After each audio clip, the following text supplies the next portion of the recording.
Hi everyone, welcome back to my channel.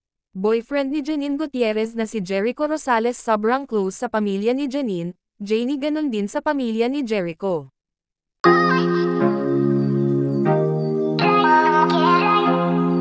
Laman sa usap-usapan ngayon sa social media, ang pagiging malapit ng dalawang magkasintahan na si Jericho Rosales at Janine Gutierrez sa kani-kanilang pamilya. Makikita nga kasi ang isang video ni Janine kung saan ay nagyakapan ang tatay ni Janine na si Christopher De Leon at si Jericho Rosales, naganap ito sa burol ni Nora Honor na ina ng mami ni Janine.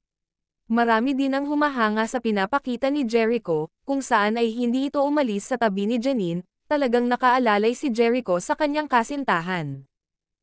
Tell me that you love me, tell me that you need me, and I'll be there,